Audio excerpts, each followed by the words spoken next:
Suppose, Lord Russell, this film were to be looked at by our descendants, like a Dead Sea Scroll in 1,000 years' time. What would you think it's worth telling that generation? Mind spins in spirals like the card Cogito. I think, therefore, but do I even know? Hume said the sun might not rise in the morning. Patterns ain't proof, just habits we adorn. Russell's teapot floating out in the void.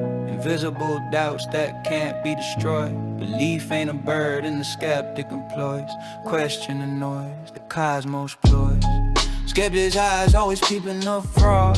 Truth ain't handed down, it's wrestled from the gods. Doubts my temple, my faith is flawed.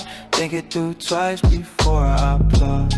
Induction wobbles like a table with no leg. Hume's knife cuts leave certainty begging. A billion white swans, burn black renegade. Shatter the mirror, the cracks cascade. Cogito feels strong, but is it really? Thoughts build castles, clouds act silly. Russell's pot spins in the ether so freely. Prove it exists or the claim's too dreamy. Am I the dreamer or the dream in the show? The car wrestled devils, still didn't know. Faith and senses, they play tricks on a low. Truth's a mirage in a desert of woe. When you are studying any matter or considering any philosophy, ask yourself only what are the facts and what is the truth that the facts bear out. Never let yourself be diverted either by what you wish to believe or by what you think could have beneficent social effects if it were believed. But look only and solely at what are the facts.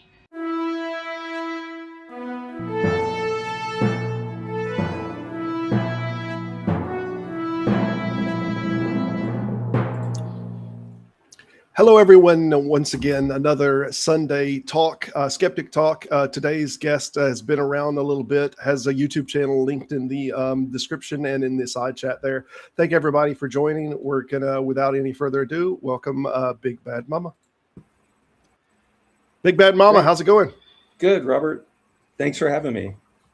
Hey, I appreciate you coming on. You seem to be quite knowledgeable on the subject.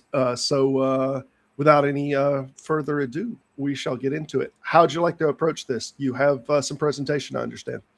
Yeah, I'll just go ahead and start presenting my information. In the presentation, I'm going to basically cover evidence that the Grand Canyon provides abundant data both for the existence of deep time and for evolution. So I'm going to present that, and then if people, I guess, have questions after that, that would be great. We do the questioning 1 hour in. We'll be putting some rolling chat up, but only after the 1 hour conversation will we start taking the questions on stage and trying to address them. It just keeps it cleaner that way. But if you have presentation material, if you click on it and you say share, I will get it on the pop-up and I'll bring it onto the screen. Okay, sounds good. So the first part is going to cover the formation of the rock layers exposed in the Grand Canyon. I'll cover briefly basic geologic principles, what is a stratigraphic column, dating methods, and fossils found in the canyon. The second part of the presentation, I'm going to concentrate mainly on debunking creationist claims about the canyon, including the carving of the canyon itself and the creationist ideas about that. And I'll basically present aspects of the canyon that cannot be explained by the creationist flood model. Now let's see here if I can, let's see. I guess I'm just going to keep going without the without my slide here. Okay. Yeah, if anything pops up that you want to show, I think I'm not exactly sure how to share it inside of that box, but yeah, I haven't done it. I haven't done share. So at the bottom, at the very bottom of the restream, there is in the center section, it'll say share screen, and then you can select which one that you want to share. Okay, so if I have a figure, for example, let's see. Sorry about that. I'm just going to go ahead and present. All right. So As an introduction, the Grand Canyon is a steep-sided canyon carved by the Colorado River in Arizona. The canyon's 277 miles long, up to 18 miles wide, and attains a maximum depth of 6,093 feet. The evidence supports the hypothesis that the Colorado River established its course through the area about 5 to 6 million years ago. In addition to the carving of the Colorado River, the area has undergone massive uplift as part of the Colorado Plateau, which covers an area of 130,000 square miles within western Colorado, northwestern New Mexico, southern and eastern Utah, northern Arizona, and a small area of southeast Nevada.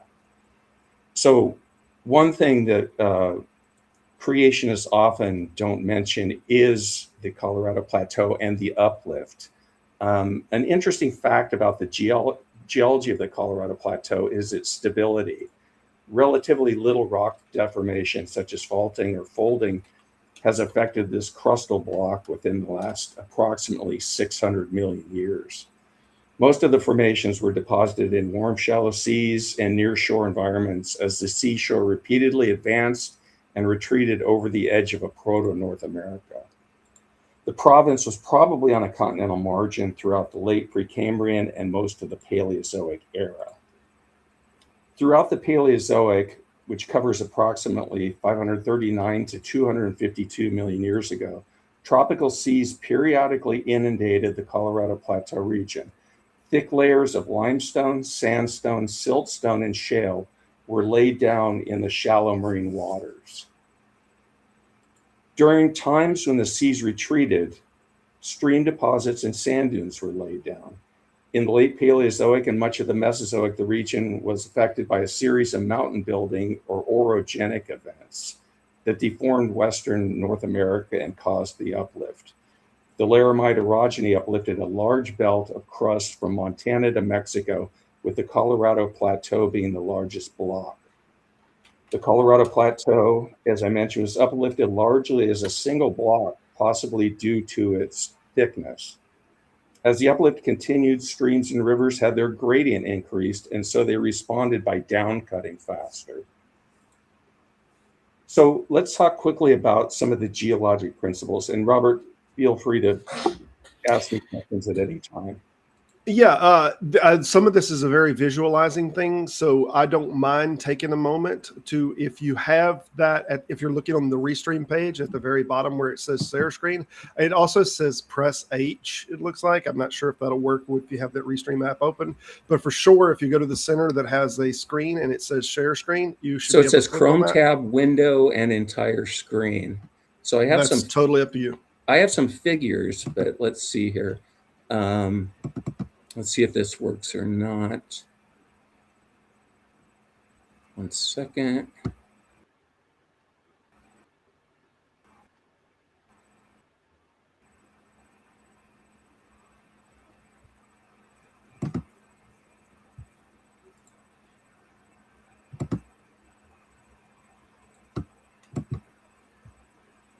Can you see that? There we go. Yep, there it is. Is that coming through? Let's see. It is. And now you have completely control whatever's going on inside of there. As you change it, we'll see it on the screen. Okay. So this shows the Grand Canyon, basically, at least part of it, the western part. Note that the side canyons are as deep as the main canyon, and I'll be talking about this later. Let's talk about some geologic principles. The law of superposition states that in a sequence of layered beds, the lowest bed is the oldest and the highest bed is the youngest, with each bed being younger than the one underneath it and older than the one above it. This principle is based on the processes in which successively younger sedimentary layers are deposited on lower and older layers. We'll also mention the principle of faunal succession, which states that fossil organisms succeed one another in a definite and recognizable order through geologic time as recorded in the rock record. These principles taken together mean that younger rocks are exposed on the rim of the Grand Canyon, and that rock units and fossils that they contain get progressively older with greater depth in the canyon. Now let's see if I can show another figure here.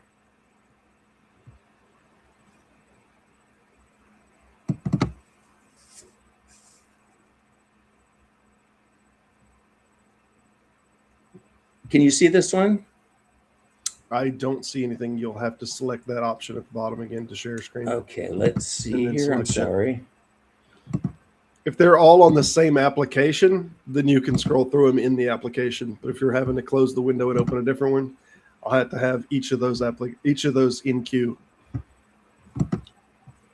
Let's see here.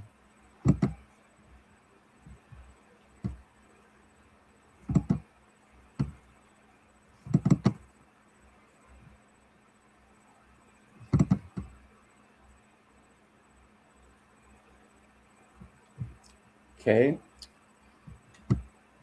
Let's see if this works.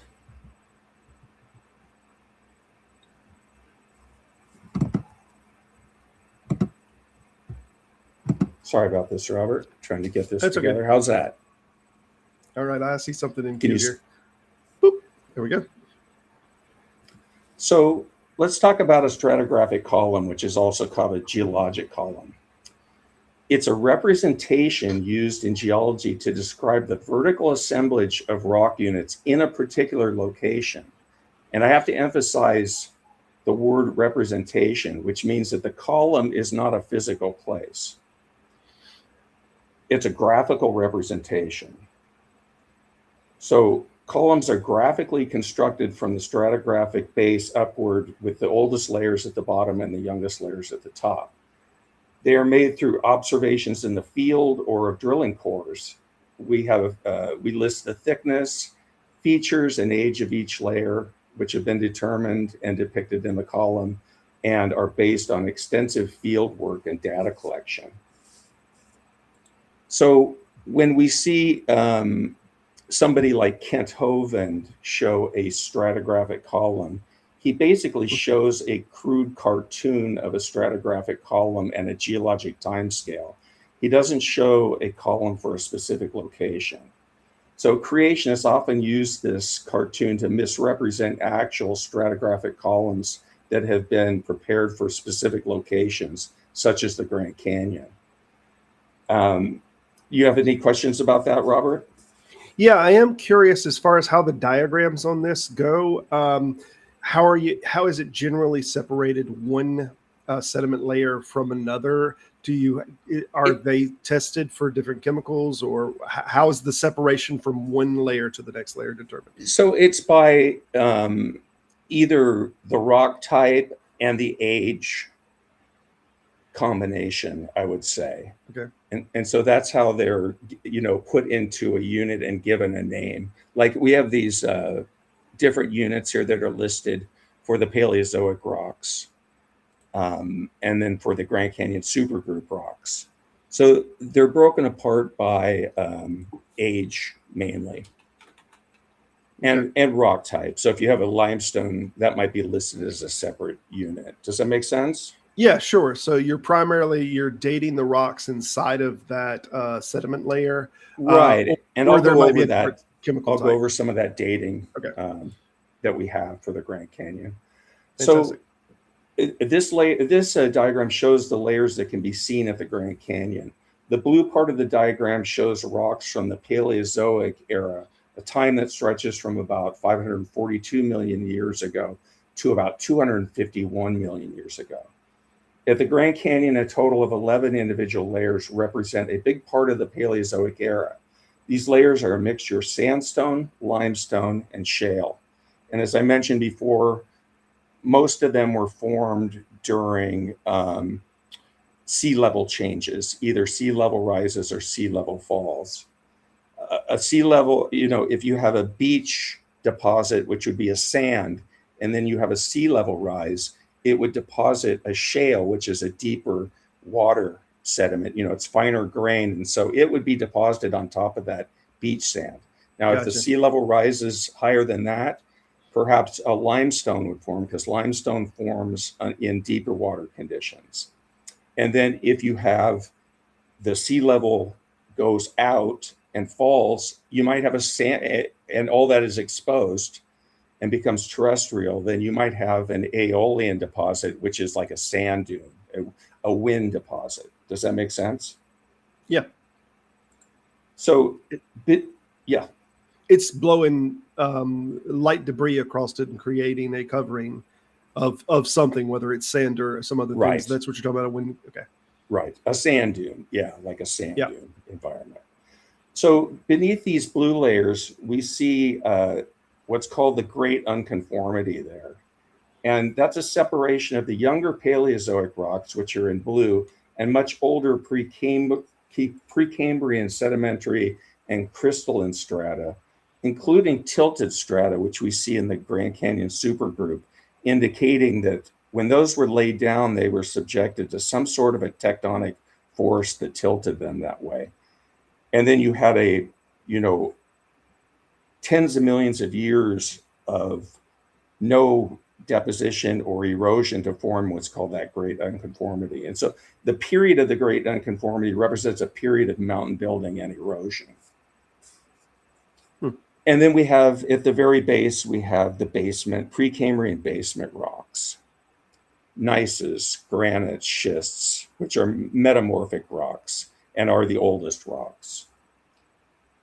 So let's talk about the dating a bit in the Grand Canyon, how we date the layers. Creationists want to claim that the layers are dated by the fossils and the fossils are dated by the layers. They maintain that this is circular reasoning. The truth is there are many absolute and relative dating methods. Absolute dating methods are scientific techniques used to determine the numerical age or age range of a fossil or a rock formation. Radiometric dating is the most common absolute dating method. It measures the ratio between an unstable parent radioactive isotope trapped inside a material and the stable daughter isotope it decays into over time. Because radioactive decay happens at a known constant rate, measured as a half-life, scientists can calculate how long this decay has been occurring. Regarding the rocks exposed at the Grand Canyon, potassium argon dating has been used since it's applicable to older volcanic rocks and minerals spanning from about 100,000 to billions of years ago. We also have what are called relative dating methods. And these determine whether a fossil or a rock layer is older or younger than another without providing an exact numerical age. For example, we have what are called index fossils, which are preserved remains of organisms that lived for a relatively short span of geologic time, but were widely distributed across the globe. They are used as time markers to date surrounding rock layers that correlate with rock formations in different locations. So that's a little bit about the overall age dating techniques that we use. Now, when it comes to specifically the Grand Canyon, we'll start with the oldest layers at the base of the Grand Canyon. These are the Vishnu basement rocks, and they're about 1.84 to 1.37 billion years old. Because these are igneous and metamorphic rocks, geologists use the uranium lead dating on minerals such as zircon that formed. For the overlying Grand Canyon supergroup, which is in the red, which is 1.25 billion years to 729 million years, because some of the layers are volcanic, geologists can use the rubidium, strontium, and potassium argon dating on the lava flows to lock in exact age ranges. For the layered Paleozoic rocks, which are 530 to 270 million years old, we use biostratigraphy, which is matching index fossils within the layers to establish age. And also, we use radiometric dating because they're interbedded with these layers of sedimentary rock, volcanic ash, and lava at certain points. So that gives us an age range. And then if we take an index fossil of a fossil that lived for a short geologic time period and compare it with the same fossil that was found at another location where we have a more accurate time that has been measured for that, we can safely say that it was at the same time. Does that make sense, Robert? Yes, it does. I am curious though. When we use the term column, the geological column, we use this in I guess, a singular sense, or do we have different locations that this is being measured from, or how does this terminology work? So every location, like in the Grand Canyon, for example, you could prepare several different geologic columns at different locations because there are going to be slightly different thicknesses. Maybe some of the units won't be expressed at one location, but they will be at another. So, each column represents one very specific location. Does that make sense? Yeah, it does. But you generally refer to it. I'm sorry, I've regularly geologic columns. I mean, if columns, you've prepared okay, a bunch for the Grand Canyon, yeah. Right. Okay. So let's talk about the fossils in the Grand Canyon. Yep. So we'll start with the oldest layers you wouldn't expect any fossils in the basement rocks. All that has been metamorphosed.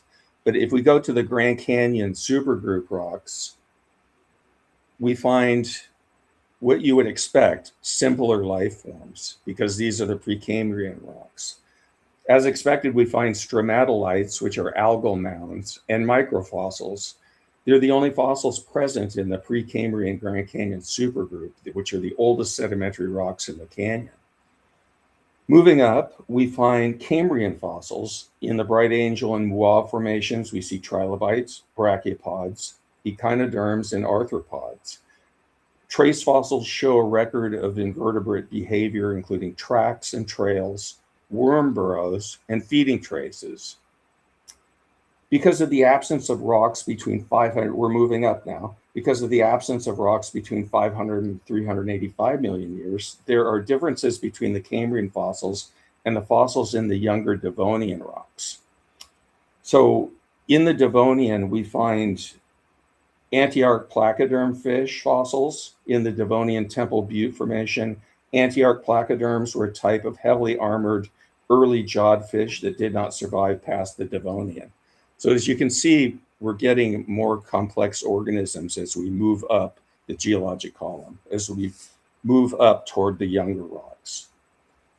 Moving up to the Mississippian period from about 340 million years ago, in the Redwall Limestone and Surprise Canyon Formation, we find a wide assortment of marine invertebrates, brachiopods, corals, nautiloids, gastropods, and echinoderms. Vertebrate fossils include teeth from sharks, and some plant fossils in the Surprise Canyon Formation. Plant formations had begun colonizing the land in the Ordovician. So as we move up to the Pennsylvanian period from about 320 to 300 million years ago. We find the first terrestrial animal fossils in the Grand Canyon. The formations deposited in the Pennsylvanian were deposited in environments ranging from shallow marine coastal plain, fluvial, which is river environments, and aeolian dune environments. We find shark teeth, terrestrial plants, vertebrate trace fossils such as trackways, which record the trace of vertebrates walking on sand dunes. I'm sorry, is this in the layered Paleozoic Yes. rocks? Or okay. Yes. In section 5 that we're seeing here on the graph? Right. We're moving up toward the top, toward the youngest rocks that are at the top of the Grand Canyon. I got you. So at the very top, we have the Permian, which are the strata exposed in the upper portions of the Grand Canyon. We find both marine and terrestrial life during the early to middle Permian between about 290 to 270 million years ago. In aeolian wind-blown layers, we find plentiful fossil trackways of both vertebrate and invertebrate animals. The Hermit Formation contains not only tracks, but many species of plants and even a few insect specimens. The Torweep and Kaibab formations were deposited in marine environments and contain sponges, mollusks, brachiopods, and bryozoans, but also teeth and other fossils of sharks and ray-finned fish. What section is the sharks found in? We're talking in section 2 or 3 here, or where are we looking? Yeah, and maybe even lower than that. They first show up, I think, in the Well, the reason that I'm Yeah. asking that one specifically is I'm trying to figure Right. out how high of a section and how late in the game we still have submerging. You mentioned fish earlier, and I didn't know if this was just on the banks of the Grand Canyon where that had opened up, or if it was through that whole kind of sediment layer that we're finding fish. I'm trying to figure out whether how long this would be submerged, how long ago. All of it was, that's a good question. So the uplift didn't occur until, I think, the Mesozoic had started to occur. So that would have been far after this time period where these layers were laid down. These were all laid down in the Paleozoic. Above that is the Mesozoic. And that's when you have the uplift of these layers that all formed at or near sea level, and you had them uplifted by mountain building. Did that answer your question? Yeah, a little bit, but I'm still trying to figure out, because the shark seems like a good marker to me, because we know, I mean, assumably this isn't freshwater shark. No. We're talking about Everything's here. marine.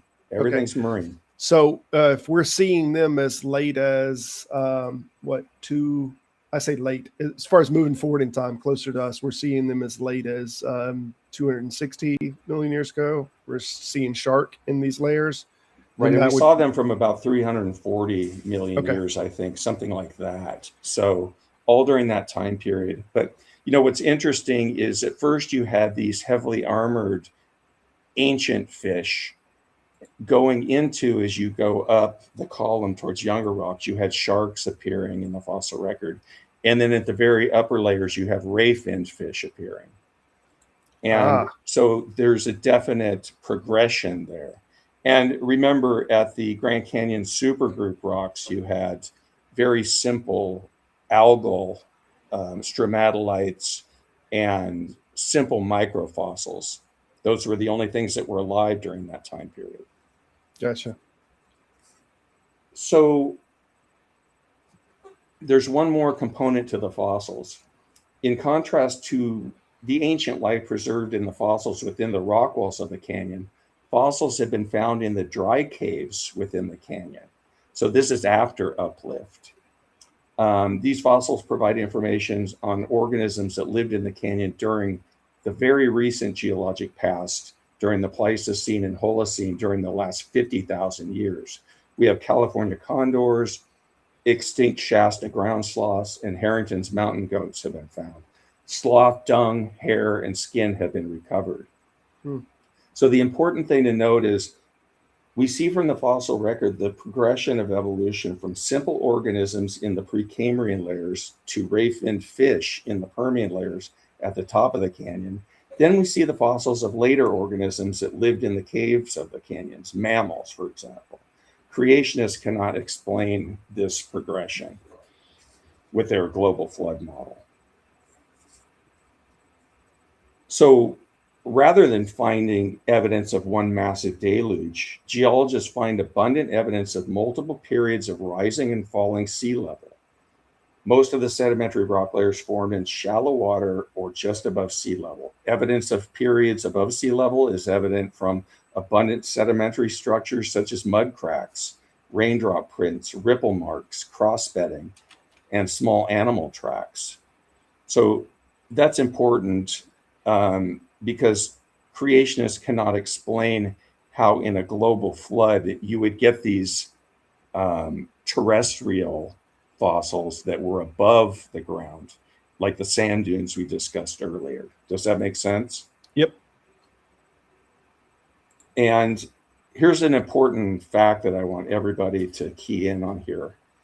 The fossilized organisms that we find, they're found in association with other fossils from coherent ecosystems, not violently transported and mixed with organisms from dissimilar environments. For example, geologists can determine if a layer came from deposition in a river environment by the fossilized organisms that were found there. Frogs, ferns. You could tell from the rounding of cobbles that are in that layer that it was a river environment. So you don't have this random jumble of fossils, that's what you would find in a global flood catastrophic model. you find in each of these layers, the fossils that live there all live together as populations. And you can tell by the layer itself, the minerals, the sedimentary structures in there, what the environment is, and the fossils fit that particular environment. Does that make sense, Robert? Yes. Yes, Okay. absolutely. It's actually shined a little bit of light that I guess I never thought about in terms of these sediment layers, that also we're getting a total change in the nature and the environment, where an area might be Right. dry in some sediment layers and almost desert-like in other sediment layers. This whole area may be more swampy at the time, and all of Or the ocean. Yeah. or all the organisms in that area will very much tell the tale.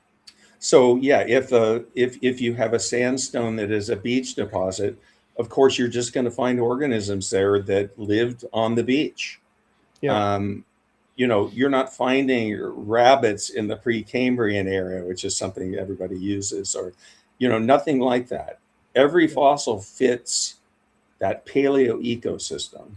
Yeah. And I think that's important to note. Yeah, I think the other one was a poodle, was a joke. If we A could poodle, find a yeah. poodle. That's funny.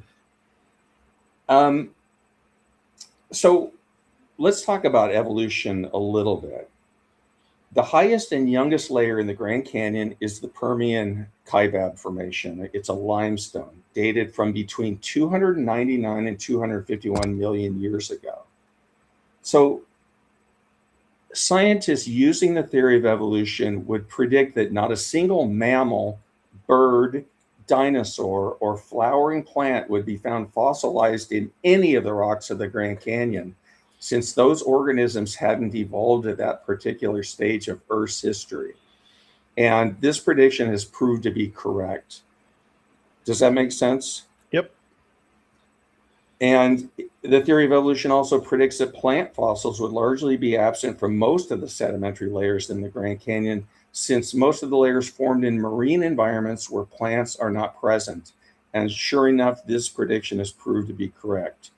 In the few layers where plants are present, they are in layers with all the characteristics of being formed in a terrestrial environment. I want to mention limestone briefly, because limestone is a huge problem for the creationist model, especially the multiple layers that exist in the Grand Canyon. Limestone isn't formed like sandstones and siltstones, which are deposited as sediment by wind and water. Limestones form slowly as calcium carbonate is precipitated from water directly through the actions of organisms. Single-celled organisms dying, for example, that had calcareous shells. Limestones are forming today slowly over wide areas such as the Caribbean. In the Grand Canyon, limestones appear in strata interleaved between the strata of sandstones and other rocks. A single event could not explain all the layers or how that limestone formed, the multiple layers of limestone separated by other layers of sandstone and siltstone. Also, limestone contains fragile fossils that could not survive the catastrophic transport that you would have with a global flood. Now, let me get a drink here real quick. So while you're doing that, limestone, my understanding is this is the calcium carbonate. Calcium carbonate, right. Right. So seashells is probably the biggest. And you have microorganisms that Okay. have these little calcareous shells, and they're falling and precipitating out of the water column onto the seafloor.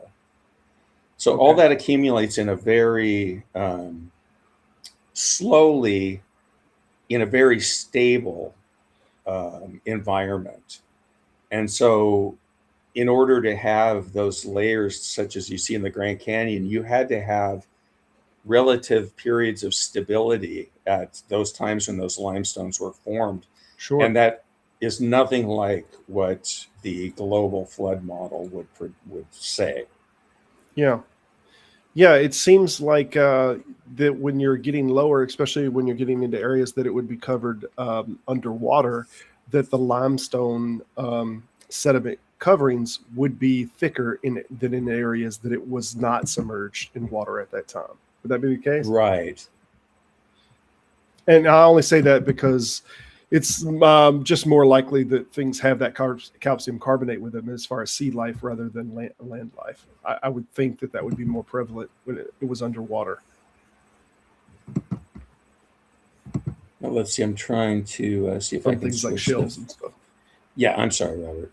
You're buffering there for a second. Okay. Okay, let's see here. Can you still see that figure up there? I still see that figure. Yeah. Okay. And Yeah. if you want me to minimize it because you have the images in there and you just want to scroll through it, I can just minimize it. And Let's pull it see back. if I can. I'm just seeing if I can. Oh, here we go. Okay, now let's see if I can. Oh, you Oh, closed it. let's see. That's okay. Yep. I'm going to open another window here. And I think I'm getting the hang of this a little bit. There we go. Can you see that one, Robert? I do see that one. Yeah. Okay. Now we're going to talk about some of the creationist claims that have been made. And one of those claims is that there's nowhere near enough sediment deposited at the mouth of the Colorado River to account for 10 million years of erosion. And here we see the Colorado River Delta in the Gulf of California. And it's actually very extensive. It covers about 3,300 square miles and is up to 3.5 miles deep, containing over 10,000 cubic miles of the Colorado River sediment for the last 2 to 3 million years. Sediments that were deposited by the river more than 3 million years ago have been shifted northward by movements along the San Andreas Fault system. And another comeback to them when they claim that there's nowhere near enough sediment deposited at the mouth is sediment's also been deposited in floodplains between the Grand Canyon and the Colorado River Delta. Third, wind is also a major erosional force in this area and would have carried off much sediment. And lastly, much of the strata of the Grand Canyon is limestone and dolomites. Sediment from these layers would have simply dissolved in the water, being calcium carbonate. So that claim by creation is easily countered by the evidence. The creationist claim is that I probably should have presented this first, but the Grand Canyon was created suddenly by the retreating waters of Noah's flood or by a lake breaching its dam. And this is what Kent Hovind claims the Grand Canyon was carved in a week by a lake. And if this was the case,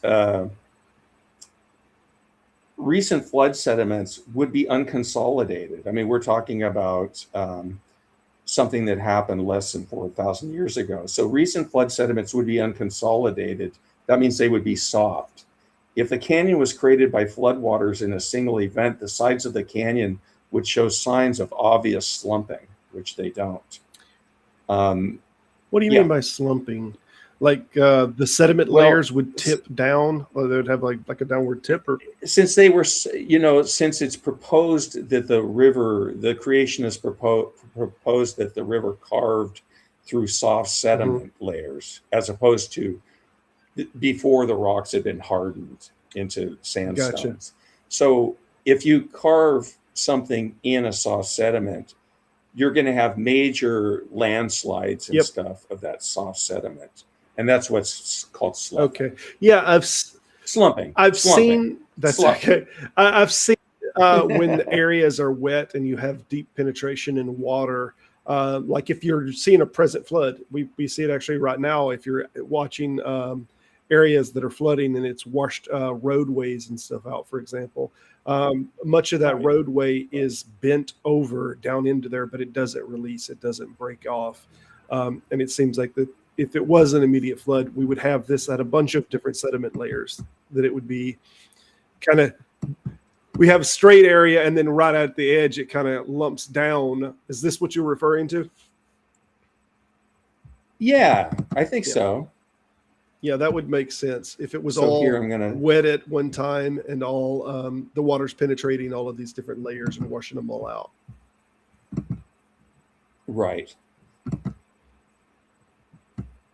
Let's see here.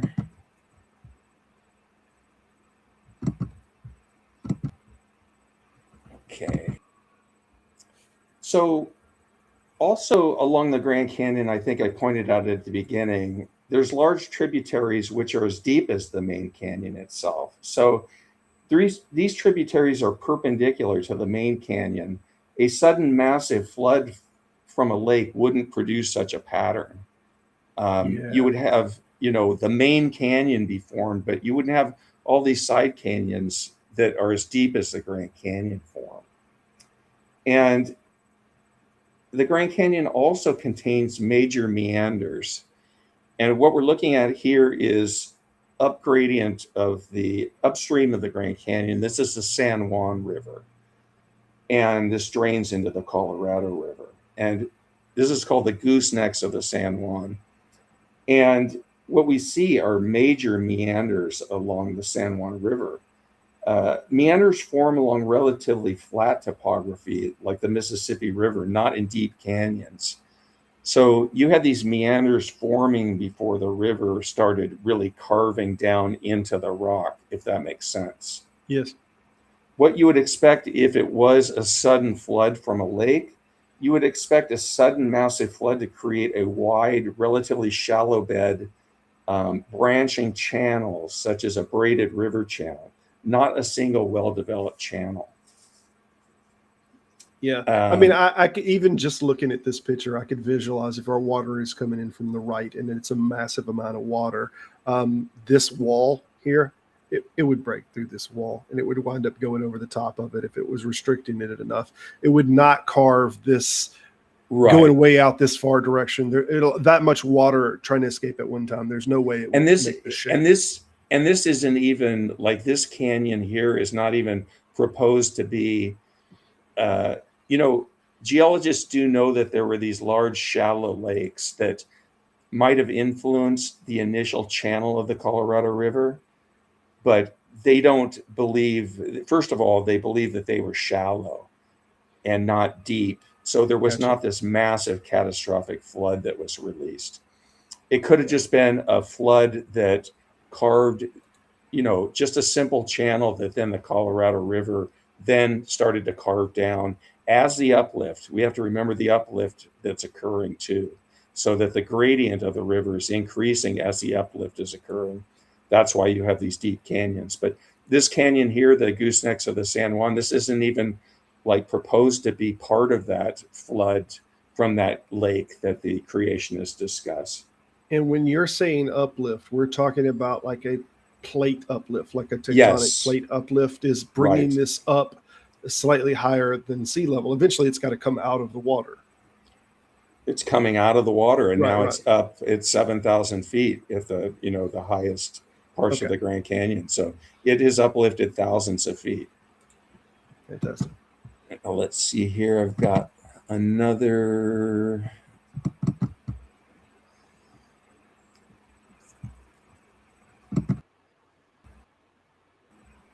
Okay.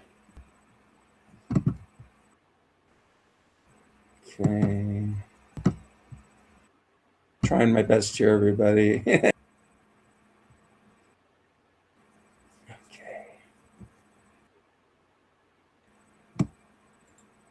Okay, now that one.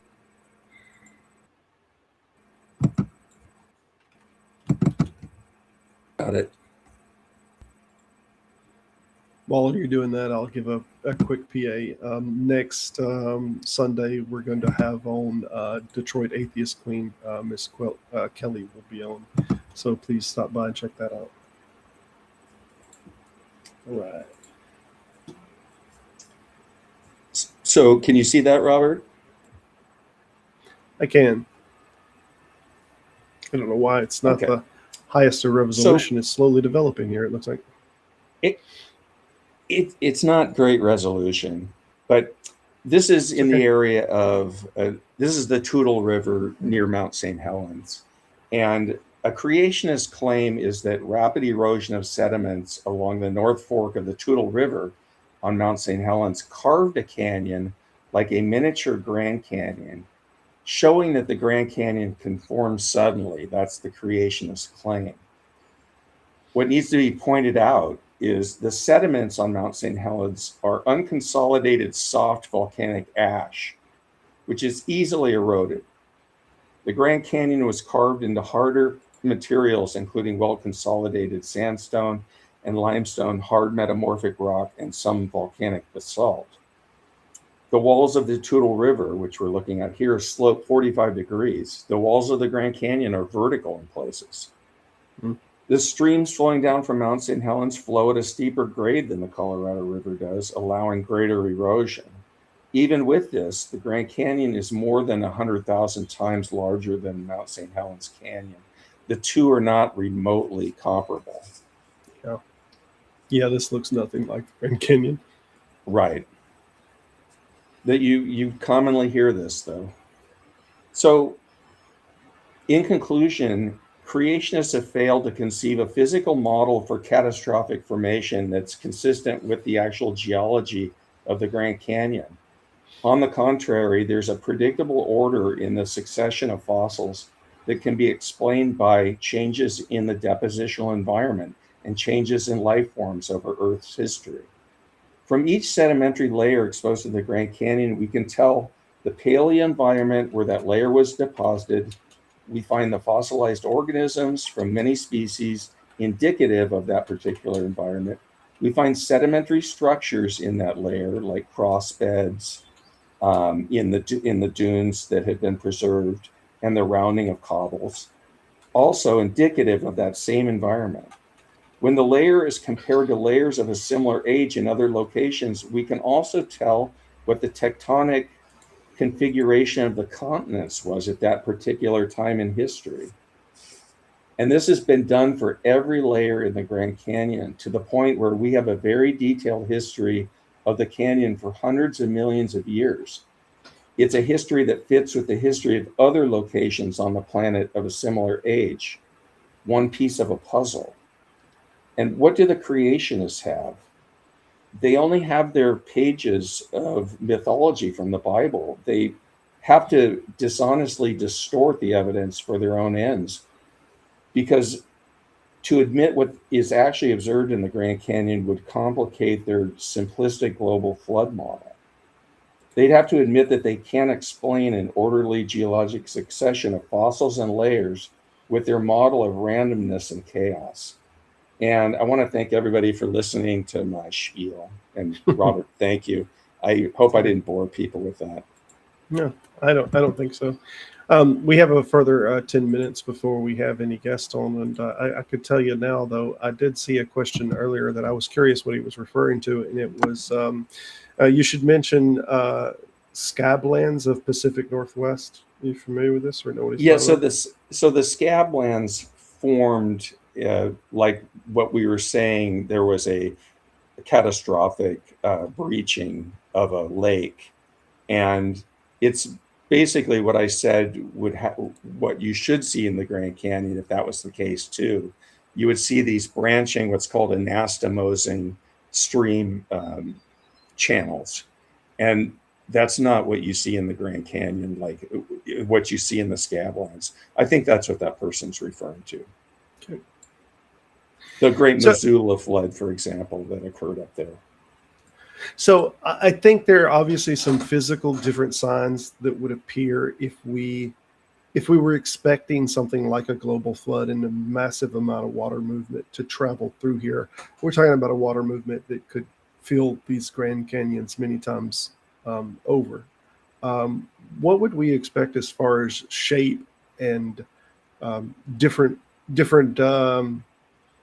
I guess behaviors of what we're seeing in the Grand Canyon? What would be different? I think you would see a randomness in the fossil record, for one thing, which is what you don't see. You know, we went through all the different types of fossils that were found in each of the layers as you move up the stratigraphic column. And you would also see just a jumble a mixture of things. You would see sands mixed with silts, mixed with limestone, everything broken up and mixed into layers. You wouldn't find these well-ordered sandstone, siltstone, limestone layers. But that's not Does what that I'm make referring sense? to. But yeah, Oh, it okay. does. It does. But that's as far as the layers building up. Let's assume that the layers have already built up, and whatever Okay, and it that happened. happened And during we're the talking flood, supposedly. right. I know, but oh, is that the model? I'm sorry. That's the I did model, not yeah. understand that. Oh So their I model didn't is follow all those creationists layers. close enough. I'm sorry if I didn't make that clear to That's everybody, okay. but No, that's my bad. that is their model, that all those layers that we discussed formed in the flood. And shortly thereafter, the canyon was carved by a single massive flood from a lake. So the global flood formed all the layers. Kurt, that's funny. Yeah. Does that make sense? Not really. That formation doesn't make any sense. But I guess I didn't know that claim. As I mentioned a minute ago, maybe I should have kept my ear a little closer to the creationist claim. For the most part, though, it was never really sensical, and I kind of just dismissed it. But yeah, now I at least understand what their claim is. Yeah. Okay, well, fantastic. It's really far-fetched, and no creationist has ever gone to the Grand Canyon and layer by layer explained what was happening in the flood to make that layer. Okay. So I have a few little questions on here, and I think you've covered most of them. I should have been putting X's through them as I was hearing them covered, but I have a few in here. What are some of the common misconceptions creationist organizations present about the fossil record and the Grand Canyon? And I know you've already covered a lot of those, but are there any particular ones that you know of?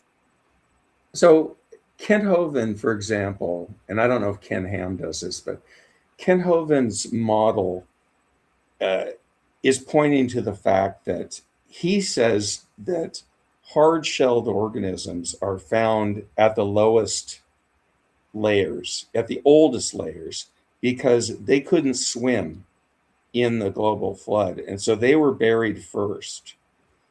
And he points to his, let me show you this figure real quick. Okay. He points, this is what he uses as his so-called geologic column. Let's see here.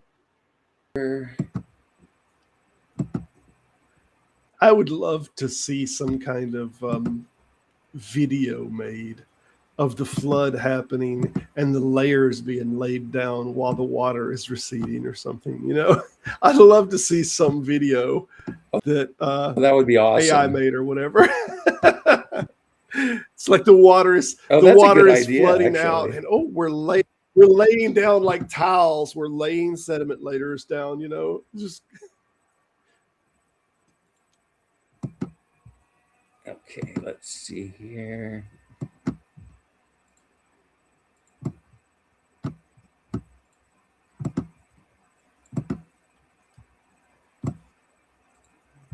Okay, I'm not getting this figure to show up here. Well, I can describe it. But anyway, it's the cartoon of the geologic column that he points to, and it shows at the lowest layers, it shows trilobites. And he points to this thing as, see, even the evolutionists say that the trilobites were at the lowest layers, the oldest layers in the Grand Canyon. It's like, no. I mean, if we look in the Grand Canyon, as I said, the oldest layers, we have very simple microfossils and algal mounds. We don't have, until the Cambrian explosion, do we have any sort of shelled organisms. So that's a misconception that Kent Hovind points out about the fossil record. Yeah. I'm not sure if that answered the person's question or not. Well, the main thing was, it was my question of other things that might be misrepresented that we might not know about. Right. Yeah, I think that. And so Kent Hovind claims that birds are at the highest layers and things that can fly because they were the last things to drown in the flood. Okay, so the homework of, if someone is genuinely uneducated, what single line of geological evidence would you recommend that they investigate first, and why? You mean just in general, Yes. or for this particular location? Well, yeah, we're talking about the Grand Canyon in this particular situation. In the Grand Canyon. So if there's something that someone is they're uneducated on this, and you're going to give them some homework of look into this subject specifically, and it will tell the tale, what would you say that subject would be? Yeah, I would examine the fossils that were found in the specific layers in conjunction with the age dating that has been conducted on those same layers. Okay. And you'll find that the fossils that are found correspond to the age dates. As we were saying, you don't find a sloth fossil in the Precambrian. So that's what I would, I think people should look at, that it's the correlation between those two things. Phantom. Yeah. I generally wait for Q&A, but I seen that one and I was like, all right, let me throw that one up. All right. That's funny. Well, that said, I greatly appreciate it. We're fixing to do a quick break. We'll do a little bathroom break here, and then when we're done, we're going to open the panel up and have some people come on and go from there. All right. Let me see you soon. Well, I say that I'm about to get this video up. All right, we'll be back after these messages.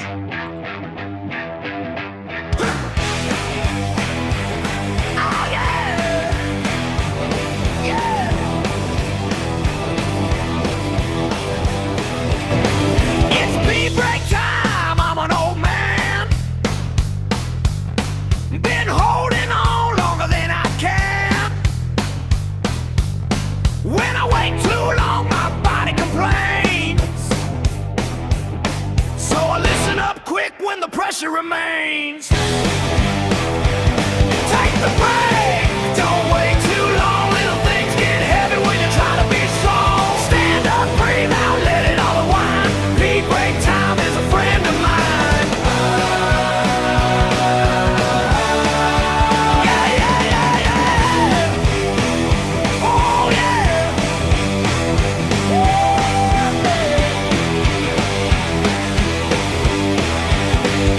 I learned it the hard way, lesson in tow.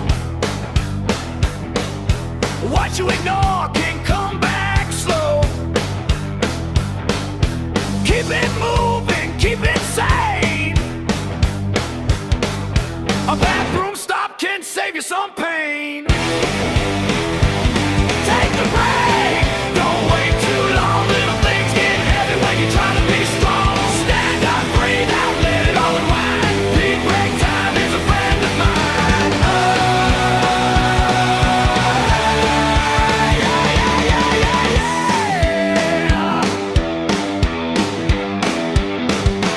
Aging comes with its own small test. You do your best and leave the rest. We return shortly to this show. The panel is open, but I have to go. This break won't really take too long. Little things get heavy when you try to be strong. Now the panel's open, answers on the line. Q&A will start in just a little time. Oh! Yeah, yeah, yeah, yeah, yeah.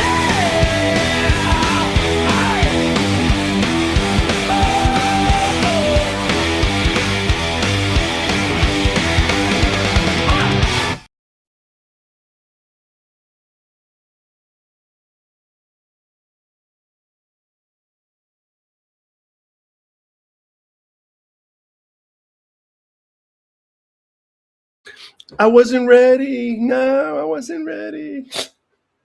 All right. Open panel guest, link in the description if y'all want to come in. You have some questions. You had some comments. You can put your questions on the side. There we go. Face to face. Let me try this again. Let me make sure we do have, see Simos Funk here.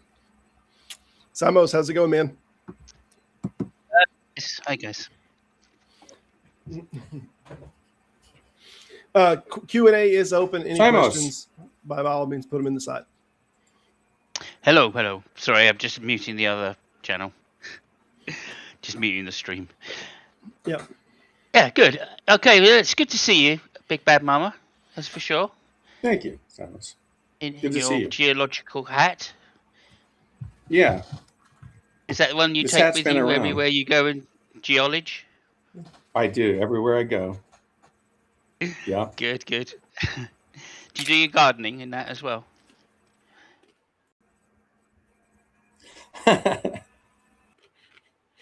So no. I think he's got a delay. Okay, something's wrong. Am I not on Restream? Because okay, Yeah, you go. you're fine. I think Big Bag Mama has a slight delay on the computer. We don't know why. Do I have a What delay? it's about, but You do. yeah, Yes. I think so. It's not a big deal.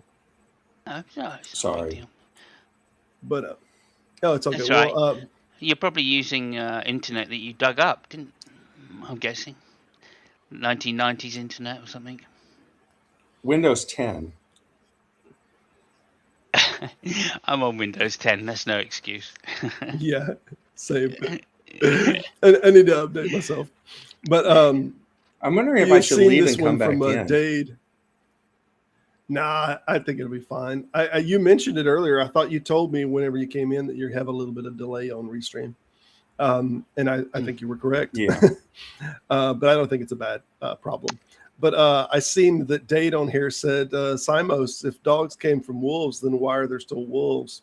Good question. Like I think this is related to Phantom said if we came from monkeys, why are there still monkeys? So I wrote back.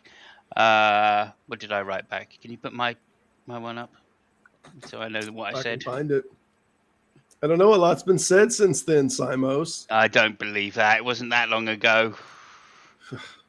Oh, there we go. You got it? Yeah, it's on screen. No, it's not. That's not it. I gotta find it. That is it. Yeah, if we were created from dust, how come there's still dust?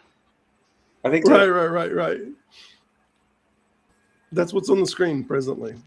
Which makes about as much sense. Yeah, there we go. Yeah, if we were created with dust, why is there still dust? That's what I want to know. Yeah. Because that makes as much sense as saying if we just evolved from monkeys, why are there still monkeys? Kurt, how's it going, man? Yeah, Hey. Anyway. Sorry, it's going good. I was muted. Hi, everybody. Everyone needs at least 2 more errors today. Everyone needs That's at right. least that. We're not getting the gold gloves today. Yes. How's it going? What'd you think, Kurt? So I only caught the second half, but so I don't know if this came up. Have you watched the love fest between Gavin Ortland and Marcus Ross? I have not. So Ortland is like an old earther, but he's a creationist. And Marcus Ross is a Liberty University professor, paleontologist. Mm-hmm. And it's just so insane. But the guy who he quotes, and I forget the name of this guy, is a guy who apparently has done work in the Coconino sandstone and the Navajo sandstone, who claims that, it was wet at one point. And I'm like, yeah, there's hundreds of millions of years during which this was an inland sea. Of course, there were times when it was wet. That's what we would expect. And he's like, no, this is good evidence for young Earth. No, it's not. There's people that claim that there were no Aeolian sand dune formations, that they were all formed under the ocean. And we can tell by the angle of the cross bedding that that's not the case, as well as the trace fossils that we found of trackways and that kind of stuff. So we know that those formed in terrestrial environments.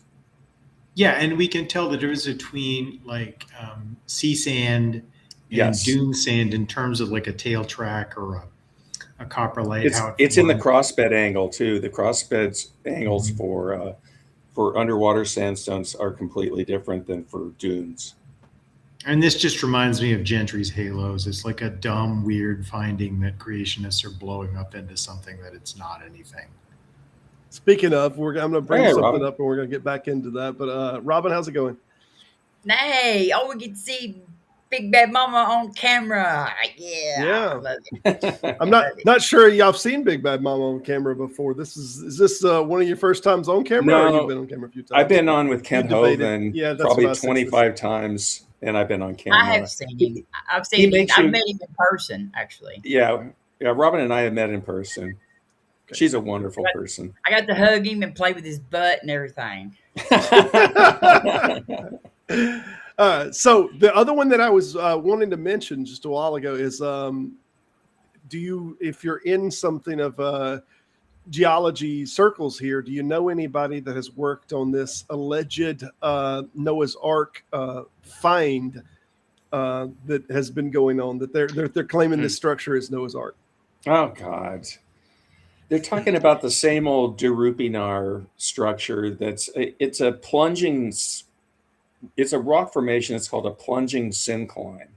And they have mapped all those layers and done cross sections, and they know what those layers are. And so, and they've also had a team of archaeologists back in the 60s, early 60s, look for evidence of organic matter, and they didn't find anything. It was only when Ron Wyatt then came on the scene that all the creationists jumped on board that. But the current stuff is that they've done some sort of geophysical techniques and discovered rooms down there or something. But yeah, that's the latest hearings that I've heard. Right. Let's see it. Let's see it in a peer-reviewed journal.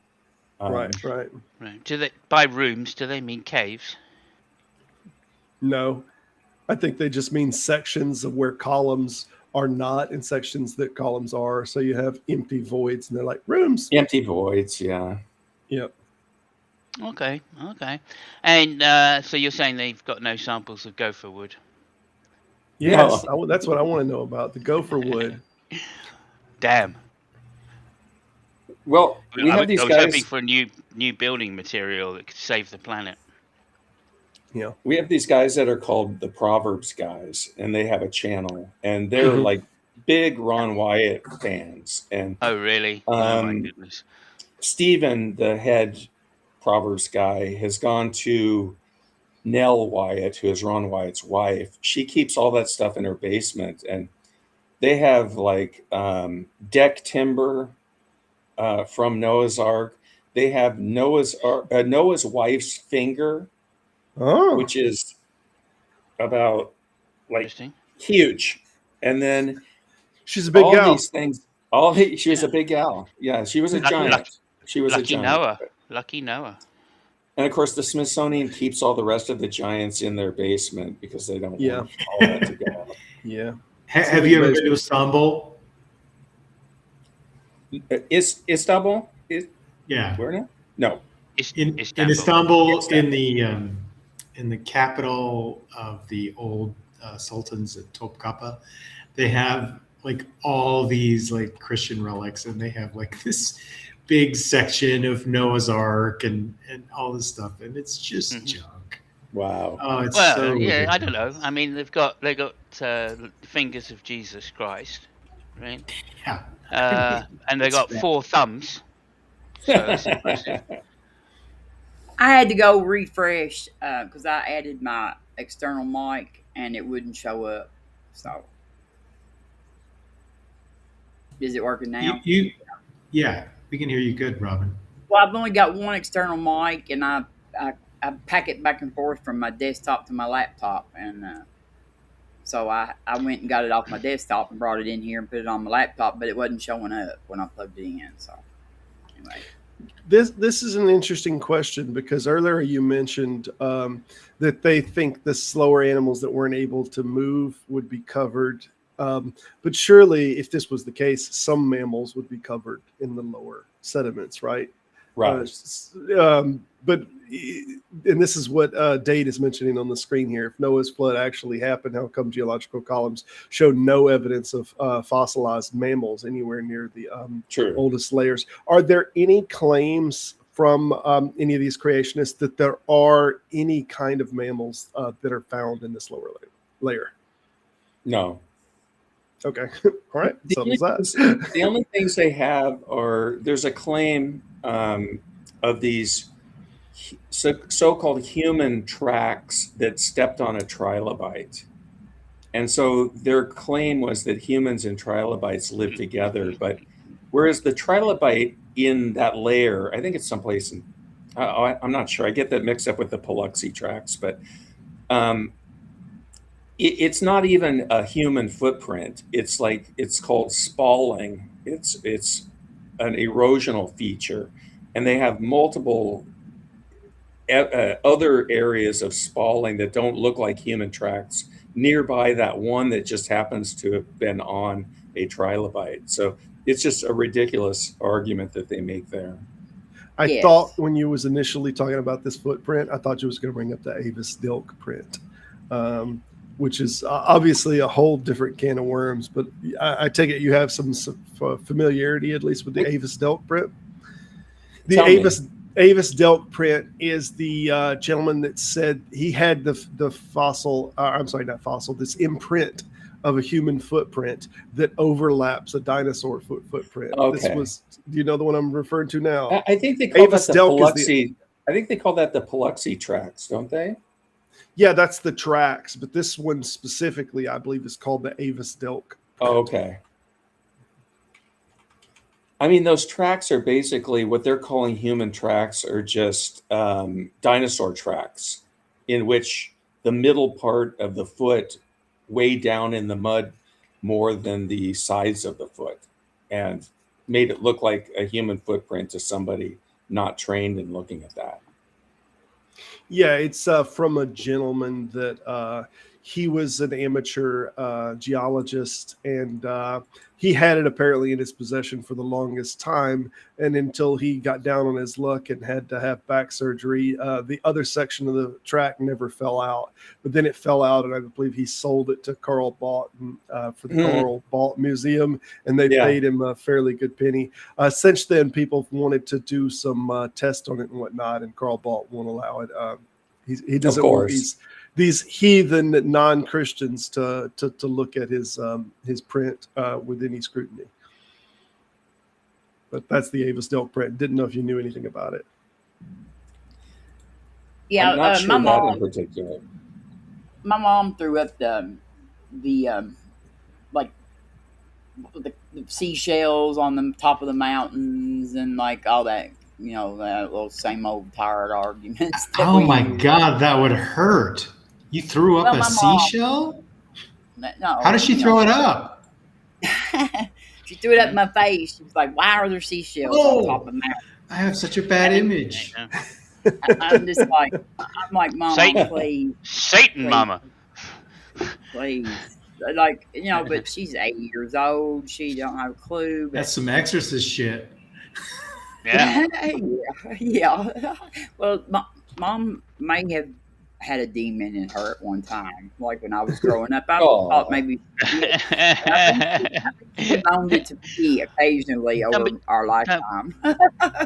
Don't be so hard on yourself, Robin. You're not a demon. Yeah. Well, I have been once or twice. You haven't seen me really almost. I'm not allowed on the internet when I'm like that. Yeah. But I got over that when I quit having monthly cycles, so that's good. The demon has been cast out. It's official. Yeah, that's right. She's gone. I hear you. But what was you fixing to say, Simos? Jump back on Robert, because I just want to jump in and say hi to Big Bad Mama and everybody, because I've got a pretty lively bunch over there in that other room too. So I've got to go over there and try to We appreciate you stopping in, Robin. Good to see I'll you, be Robin. listening. I'm trying to listen to both of y'all. All right, appreciate Take it. care, Take Robin. care. Good to see you. All right. Bye. Yeah, no, I was just going to mention there's a place in the UK. I don't know if this is true or not. I'd repeat that. I don't know if this is true or not, but it's called the Dinosaur Highway. And allegedly, they found human footprints there. And they know they're human footprints because they're distinctly Cuban heel on it. Mm. So And I the don't know. toes. I think there you go. Yeah. Wow. Yeah. That might be the ones, the bed that we're talking about. Where is this bed at that you mentioned earlier? That probably has the footprints. Big Bad Mama. I think it's Glen Rose, Texas. Glen Rose, Texas. It's called Dinosaur Valley State Park. Ah, there you go. So And, that's yeah, the one that. It's the Paluxy River, Glen Rose Formation. Yeah, so young Earth creationists say that humans and non-avian dinosaurs lived at the same time based on these. And, of course, these have been debunked. Yeah. And I'm wondering if the one that you're mentioning was part of that they chipped out of there. I think so. I think they've done some CAT scans or something on the darn thing. I don't remember what they did, but they made a 3-dimensional model of it also and tried to sell it more. Carl Bott, I know, has it in his museum, is the last that I heard of the print. But there was some chemical tests that was done on the subject too, and it seems like they used something very basic like vinegar or something to wash out some of this to get this shape right. I don't remember the whole ordeal, but someone did write a paper on it just from the high resolution images and again, I don't remember if it's like an MRI or CAT scan. It's been years since I read on this. This thing's been going on for a while. But I've seen that there's a paper that's written on it that was highly critical of all the methodology involved in this project. Simon, you talking about the Oxfordshire? Well, place? I think it is it Oxfordshire or Dorset? I can't remember now. Yeah. Active limestone quarries in Oxfordshire. Yeah, loads of footprints, but they appear to be all dinosaur footprints. Yeah, I think I may have been exaggerating with the Cuban heel part. And that's the same with the Glen Rose. They've all been determined to be metatarsal impressions. And I think somebody has actually manufactured one since then that they say are from the same location, that they've actually carved to look like human prints. Yeah. Which, let's face it, is not difficult to do. No. Right? So, you can imagine if that somebody with a less than genuine interest in the subject gets there first, then, this can happen. The same way, what was the Piltdown Man, right?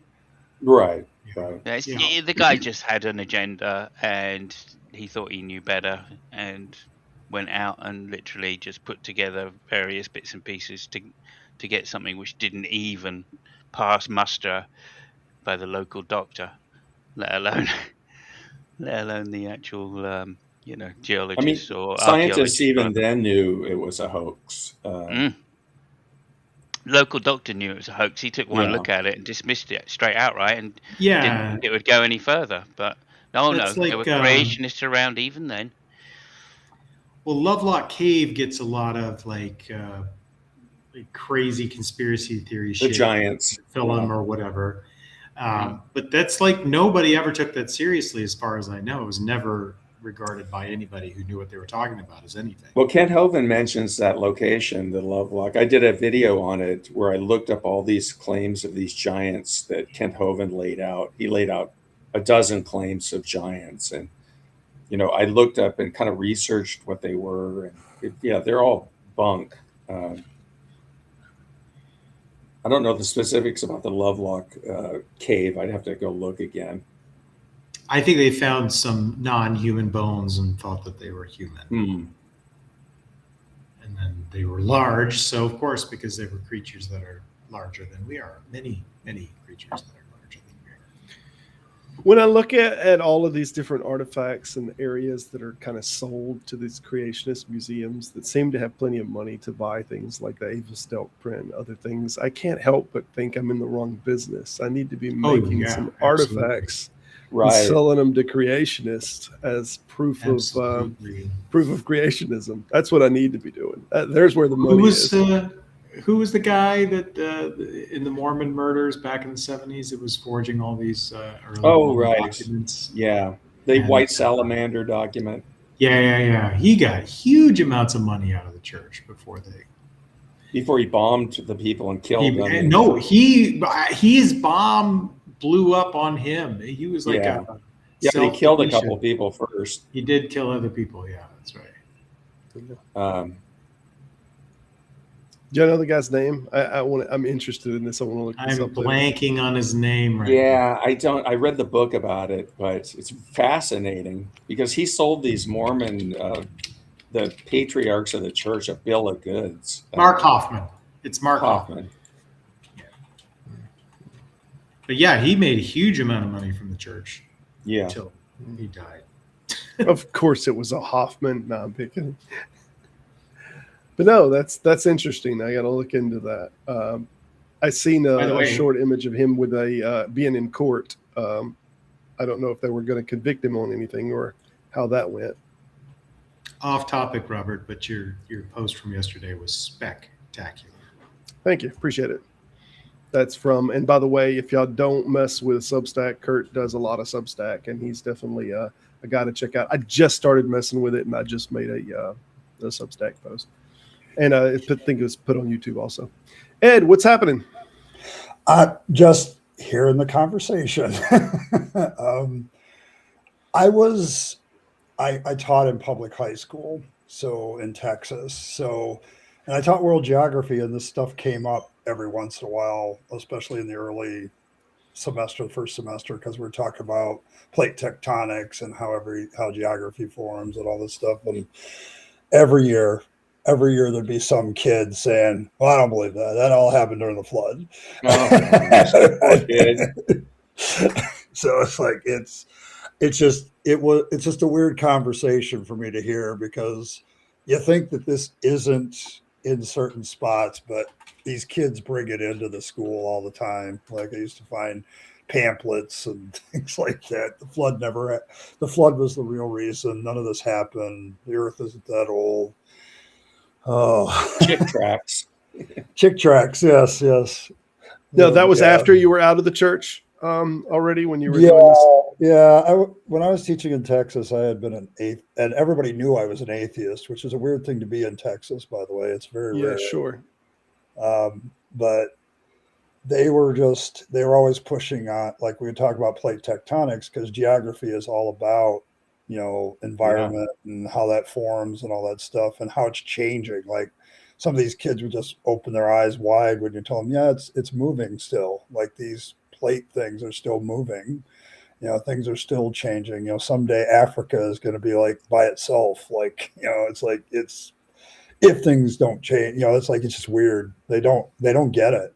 Like they think they live in a world when they're kids, like that's never changing or something like that, to an effect. Like the world around them just is the same all the time, and they just don't get the wonder of it. Like they don't fathom deep time. I notice. No. People have a real hard time with deep time. Yeah, deep time is a really hard concept for people, especially kids. Like they haven't lived that long, so the idea of something being millions of years old just kind of floors them. They don't have a concept. I think there's visualization things that help with understanding deep time. If we're talking about like something that moves super slow, like a snail or something, and how long do you think that snail would take to get around the world? And there's this sense of, well, it could make it X distance in a year, and then they start thinking about it, and it's like, oh God, this would take so much time for that snail to, make it to this place. So maybe the snail's not the best one, but I think there are some visual things that can help with understanding of deep time. Yeah, it's like, but I just remembered in education, it was so hard, especially because our early chapters in world geography is how the geography formed, like how it's continuing to change. And it was just so difficult with some kids because they're growing up in these fundamentalist Baptist churches and coming to school. And I had a lot of kids. I mean, it's a school of 3,500 kids. It's like a small town in and of itself, so it's like it was hard to get across to some of my students how long this took and how it wasn't like a global flood. Just they had been so indoctrinated, they just couldn't stand it. I even had 2 flat earthers at one point, like, oh, this geography stuff, oh, a little shit, the globe, it's like, Oh my God. I mean, you think like these are just nut jobs and outliers. It's not in some places. Like this is a real ideological educational struggle, like trying to just get the kid to accept the globe that was on my desk. So I don't think it's ideological struggle. I think it's a funded disinformation campaign. Well, yeah, sure, but it's really ideological. What ideology would like recommend wrong shit? The Bible. The Bible. Well, no, but like that's not. But that again, that's billionaires funding like right wing movements. That's not like an actual dispute among people who think about it. Yeah. Well, but fundamentalism, I think, especially when you buy a book, to the point where you believe everything in it, I think it does become kind of ideological. Like they won't give it up. They won't give it up. They just won't give it up. Yeah, I grant that it becomes an affinity fixation for the person, just like a brand would. But the brand is funded by a corporation that wants people to like Marlboros, right? So there's a movement to make sure that people identify with the right wing. They know being an evangelical is the best way to do that. They know from the 1970s that the way to fight it was to go with abortion and young earth creationism because they didn't want to fight race in schools. So they picked these issues. And it's not like smart people thought about this and decided, oh, young earth creationism must be right. John Templeton Foundation. Let's just name a few, shall we? John Templeton. Yeah, sure. The Koch brothers. I mean, Peter Thiel is funding this. This is all real political dispute, but I don't think it's ideological about like the actual Noah and Jesus stuff. Well, I grew up in a fundamentalist church. Against evolution. I mean, they have an ideology. That's for sure. They fund anything which is likely to go against evolution or try to prove it. Like I found John Templeton recently funding tests for heritability on IQ.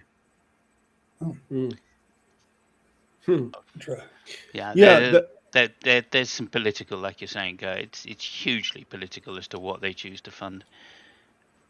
I think there is an ideology, obviously, that is being preached across pulpits, that is definitely happening, that is taking a literal position. But I don't think that it has the waves. It doesn't have the spreadability in the same way that things that get financially funded by particular organizations and groups. It doesn't have the teeth to spread as much as when you're putting money behind that idea. So I think both are right. It's just, if there's a mark of something that's dangerous is when you're starting to get millionaires and billionaires behind putting money into this misinformation campaign because it works better for their group dynamics to create loyalty to a set group. This is a problem. Yeah, some of these funding bodies have been around a very long time. Like, we also have the problem. The Pioneer Fund's been around since the 1930s. Yeah, there's also some that are anonymous too. Like the one behind the Ark encounter is anonymous. Like there's a big donor behind that, and they keep themselves very hidden as to who they are. But a lot of his funding comes from an anonymous, very large donor, and it's like, who is that? Is a very, very good question. So that's been a debate for a while. Like ever since the Ark started being built, like where's the money coming from? Because it's donors. Okay, who? Just donors. Like independent motivations. Yeah, like who is this family that's backing that? Like a lot of the, I mean, I'm sorry, I can't imagine at this point that small individual donors are raising that amount of money. Like that just doesn't make sense to me. To hire the people, I mean, to hire the so-called scientists that they have on their board. I mean, Yeah, it's AIT a lot is of a big organization.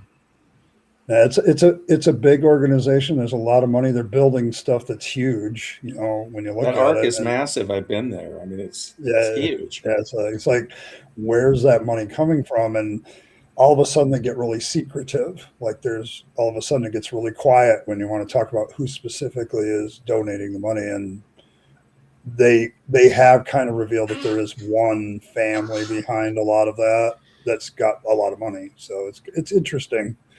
But yeah, then of course my interest in it is how they keep getting, you know, they keep finagling things so that the tax system works in their favor. And Yes. okay, like it's always, they're always getting these benefits from the state and stuff, but not giving any benefit back to the community. Like there is no, like the town nearby hates them. Like, Yeah. like, Yeah. it's like, we just want it all for ourselves. Thanks. You know, we don't want to share with you, but no, they don't want to do that. Just, Yeah. It's interesting, but you see this with groups that are even newer religious groups. Scientology's a big one that gets, they get pretty dug in government characters and can break new grounds and build new buildings with very minimal payments. But I think they reach for the big. Scientology is reaching for the people that they think have money and power and influence specifically. They're not interested in the lower level. Their model is just go big, go for the people that are influential, go for the people that have power and money. Yeah, it's a different model, that's for sure. Yeah. Most churches aren't funded that way. Yeah, no, agreed. But yeah, it's been an interesting subject. Anything that y'all think that we didn't cover or any more Q&A, please somebody put some questions in there. I know I've seen a few people coming in. Dave from Captive Desk came in. We've had a few people. Casey has stopped by that haven't seen a lot in here, but I appreciate y'all stopping by. I did have a slight question, a wee question, which is properly geological and not taking the piss like I normally do. But it's like, you know, the White Cliffs of Dover. Oh yeah. Yeah. Okay, so in between the White Cliffs of Dover, there's loads of like flint shards everywhere up the face, and the more it gets eroded, the more flint falls to the bottom, etc. And I just wondered what process is kind of making those flints like embedded in this chalk layer, which is hundreds of meters. Yeah, which is limestone, basically. Flint is well, limestone. no, the White Cliffs are made of calcium carbonate, which is the same thing as limestone. But flint, yeah, I don't know the answer to that. I'd have to look at it. Okay, no problem. I've got no idea either. Is flint a general term for a specific type of chemical composition, or is it just the type of rock breaking that's going on, or what are we generally calling flint? I mean, when I think flint, I think like the rocks that can smash together and make sparks here. Flint was formed in chalk after it was deposited on the seabed, but before it was compressed into chalk. It started off as a chalky ooze on the seabed, which accumulated from microscopic plankton shells. Silica, which was dissolved in the seawater with some impurities precipitated in permeable pathways in the sediment. So flint is silica. Coccolithophores are silica. I thought coccolithophores were mostly calcareous. Oh, maybe diatoms. Yeah, the diatoms would be silicates. Yeah. And then I don't know the actual evolutionary history here, but I know that the Dover Cliffs are coccolithophores and are calcareous. And then if there's flint, it could either be, I don't know. I don't know. The precipitated silica crystallizes to become flint, a microcrystalline form of quartz. So it's probably whatever diatoms were in there. it took on the form of the original cavities. The flints are internal molds of the cavities that were in the ooze. Something like so that. like worm tunnels and stuff. I that's what it sounds like. Okay, that okay. makes sense. Yeah. And of course, probably covered by a sheet of ice on top, so crushed as well would help, presumably. Heavy crushing. And to answer the question, the primary reason sedimentary rocks can't be carbon dated is because they're too old. Carbon dating Carbon's broke down. goes To back 20 to 50,000. 30,000 years. Yeah. Yep. Well, there you go. Okay, So interesting. I'm curious, as far as the dating method goes with these different sediment layers, then that would have to be the case that some of the last layers that got laid down, you can do like these, what is it, lead components of the carbon dating. I'm not sure how you do the carbon dating at the different layers, but Well, I mean, some of them you out use of carbon dating Hinge, at some point. some use Bumble, some use Tinder. Like it really depends on what that geology layer is looking for. Sure. Hilarious. You're crushing it, man. Get you a comedy bit. Yeah.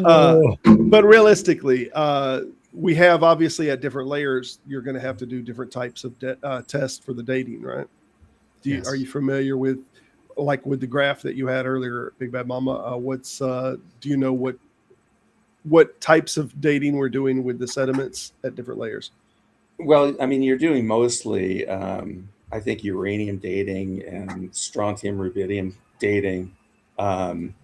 Potassium argon was popular at one point. I don't know if they still do a lot of that or not. But of course, yeah, as Kurt said, carbon dating's, I think, 50,000 max. And even then it gets kind of sketchy. But, Peter, everybody knows what the limitations of carbon dating are. But the creationists always use those limitations to say that all carbon dating is a bunch of bunk, when we can calibrate carbon dating through tree rings, and they even use Egyptian artifacts and the Dead Sea Scrolls they've used to calibrate carbon dating, and they use also lake sediments, which are called varves. They go back tens of thousands of years to be able to calibrate carbon dating. Well, you've heard my owl pellet, like young Earth creationism disproving, where an owl typically once a day vomits up a pellet, and we have caves all over the world where owls have been roosting for a very long time, and we can actually just count the number of pellets, and each pellet is a day. And there's one on Crete that's like, I think only 100 meters or so above sea level, that has 100,000 years worth of owl pellets. Wow. Completely undisturbed, just laying there. Nobody's done anything with them. They've never been underwater. And so there you have not even a local flood, right? Because Crete would have been flooded out even with a local flood. And in Australia, there are caves that go back 500,000 years. And there's no dating method there except getting owl puke pellets and counting them.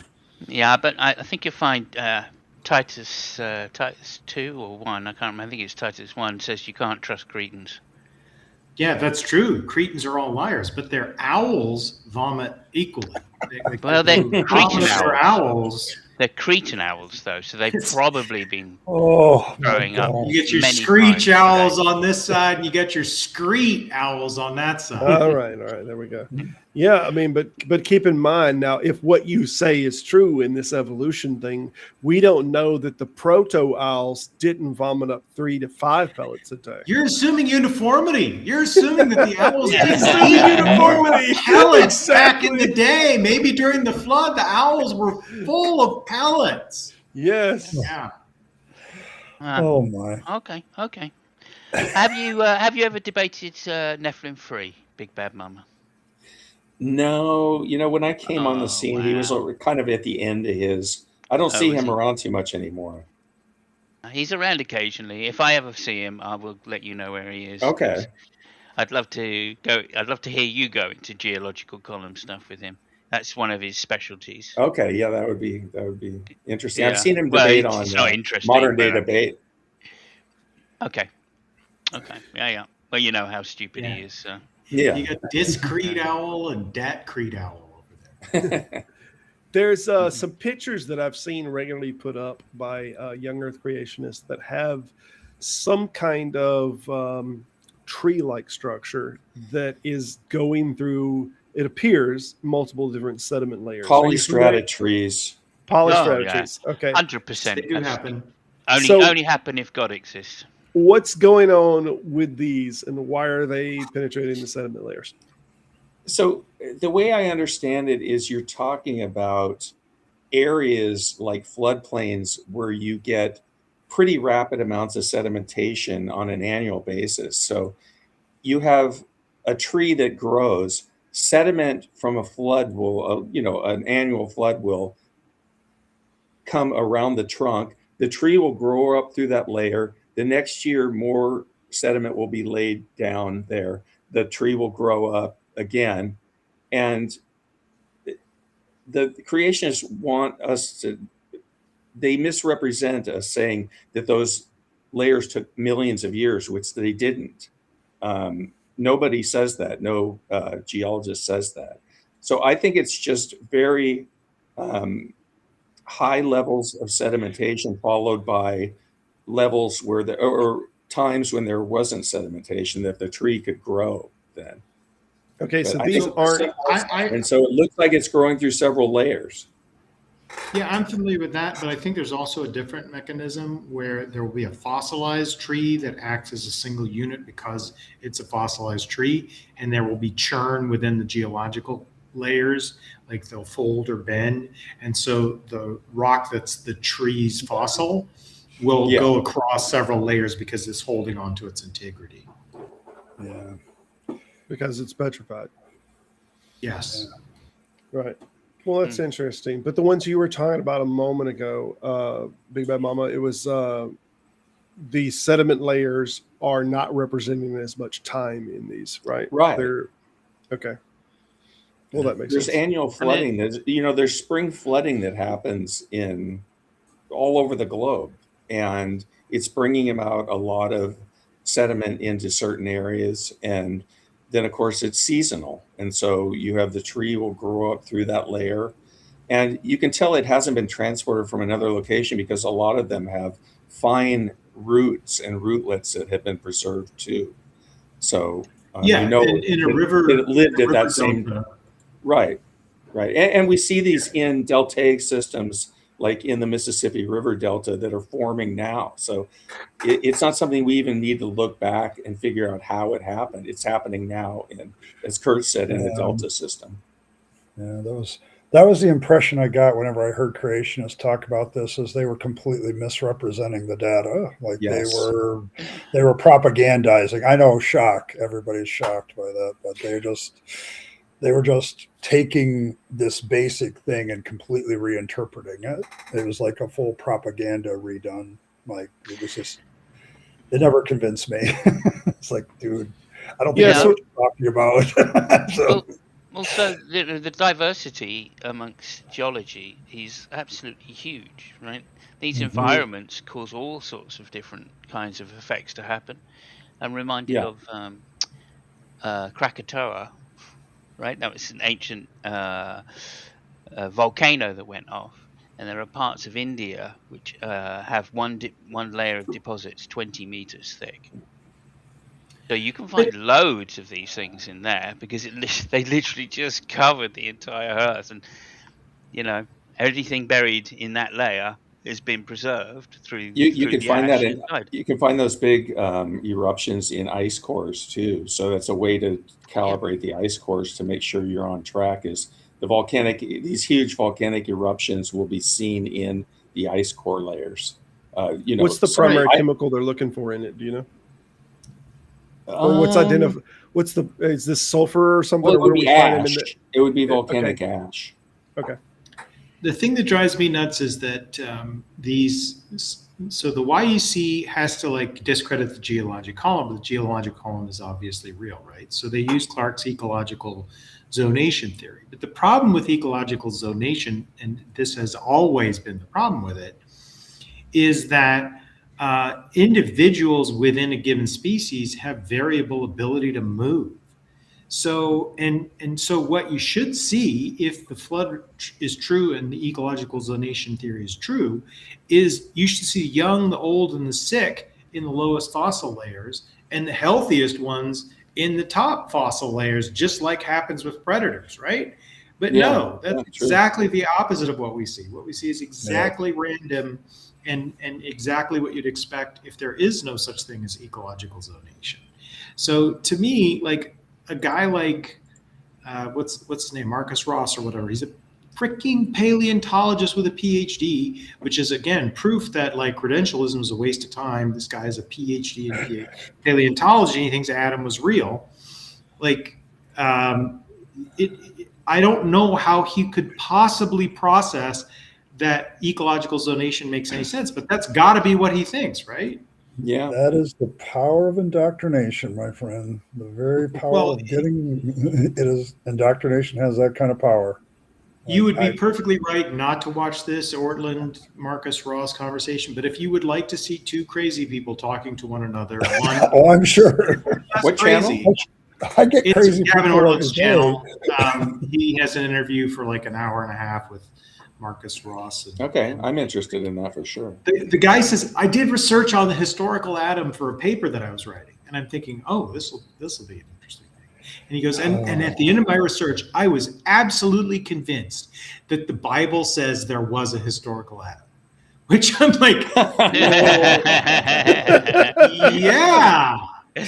Alrighty then. That doesn't seem like what a paleontologist should determine, though, right? Like, wouldn't you expect the paleontologist to go, and we know he was in Jackson County, Missouri? No, you didn't find that. Oh my goodness. Good stuff. Good stuff. Duck, how's it going?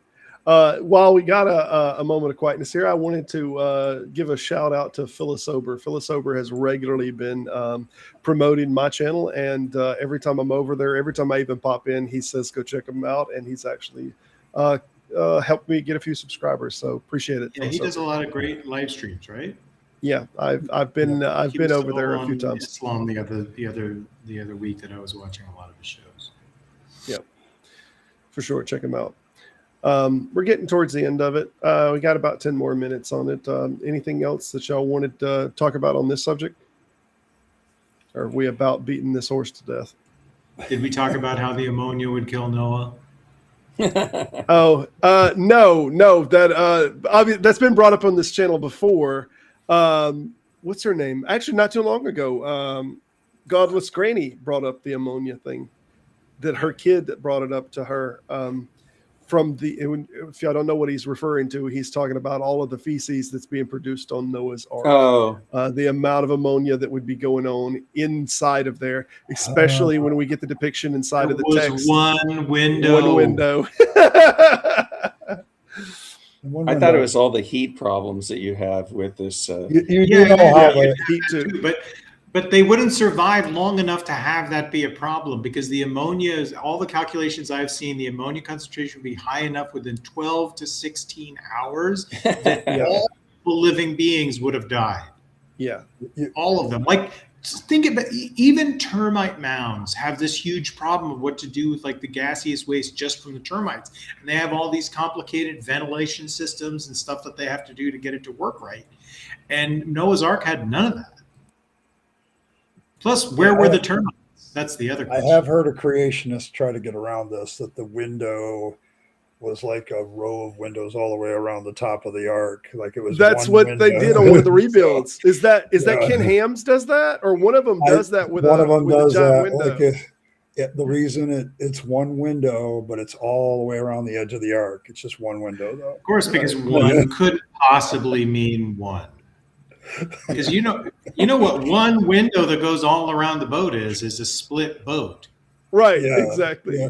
Well, a lot of people are pointing out to him, well, you're going to have to keep that closed all the time because you're getting rained on. Yeah, like, yeah. Do you have a sump pump system to get rid of all this water? Close the window. I got to close the window. Yeah, that doesn't work either. So, I can't imagine over that period of time for that amount of volume of water to come down. I mean, Uh-oh. the amount of just pressure on the surface of the ship the pressure. continuously because of that much water coming down is just, I think it's unbelievable. Kent That's the Hovind says largest it had moon volcano. pools, and that was how the pressure was relieved. There were these Moon holes, and I think pools? moon pools. Yeah, look Mhm. that up. I mean, I think even Kent Hovind The hippos made is why he primarily did that. Moon laugh. pools. Kent I Hovind made his own no. ark that's like a miniature version of Noah's Ark, but I think he put moon pools in his version. Yeah. Did he have the hippos in his version? Because I've heard something about the hippos needing to be wet continuously, and that they had moon pools, and that this was solving the problem of the hippos needing to be wet. Their skin needed to be hydrated. Right, Constantly. right. Yeah, moon pools I'm fixed trying it to- all.